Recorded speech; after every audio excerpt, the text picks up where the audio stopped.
2 tahun tidak bisa melaksanakan acara karnaval untuk memeriahkan acara kemerdekaan Republik Indonesia, tampak antusias warga masyarakat wilayah Palabuhan Ratu yang didominasi puluhan ribu siswa-siswi sekolah wilayah Palabuhan Ratu memadati seluruh ruas Jalan Siliwangi hingga alun-alun Palabuhan Ratu pada hari Rabu 17 Agustus 2022. Beragam kegiatan tema karnaval yang dilaksanakan oleh ratusan sekolah yang berada di wilayah Palabuhan Ratu mulai dari sekolah tingkat SMP dan SMA. Salah satu siswi asal Mandua Sukabumi yang sekaligus menjadi peserta karnaval, Isma Nurjana, mengatakan memasuki masa new normal kembali melaksanakan kegiatan karnaval tersebut. Puluhan ribu peserta karnaval dari berbagai sekolah yang ada di wilayah di Palabuhan Ratu sangat antusias dalam kegiatan tersebut. Dalam kegiatan karnaval kali ini, sekolah Mandua Sukabumi mengusung tema tentang sampah.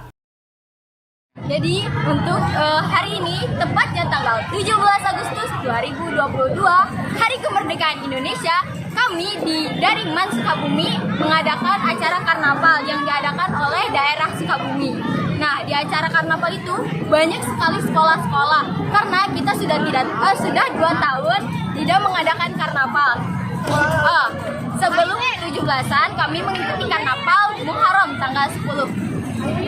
Banyak sekali temanya, ada tema dari daur ulang, terus geng bunyi gitu ya, terus ada eskul, terus ada dari hantu-hantu gitu, terus ada pahlawan juga.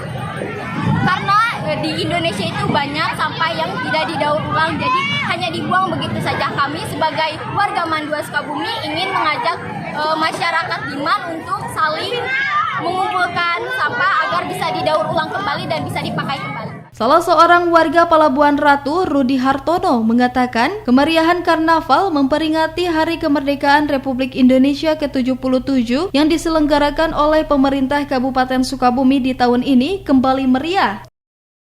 Kegiatan yang sangat luar biasa, karena kalau melihat dari antusias sekolah dan masyarakat, peningkatannya cukup signifikan. Karena memang tadi disampaikan 2 tahun kita tidur pulas dengan adanya pandemi begitu, dan sekarang menggeliat lagi, terutama di Kecamatan Palabuhan Ratu. Sangat luar biasa antusias sekolah, termasuk masyarakat juga. Ini dalam rangka hari ulang tahun kemerdekaan Republik Indonesia yang ke-77. Ini kegiatan ini tingkat Kecamatan Palabuhan Ratu kegiatannya ya. Dan Kecamatan Palabuhan Ratu juga ini sedang mengadakan berbagai perlombaan, berbagai event dalam rangka hari ulang tahun kemerdekaan Republik Indonesia ini. Di antaranya ada kesenian tradisional, ada lomba variasi formasi paskibra, ada juga karnaval seperti ini, dan banyak yang lain. Dari Palabuhan Ratu, Kabupaten Sukabumi, Indra Sopyan melaporkan untuk Dinamika.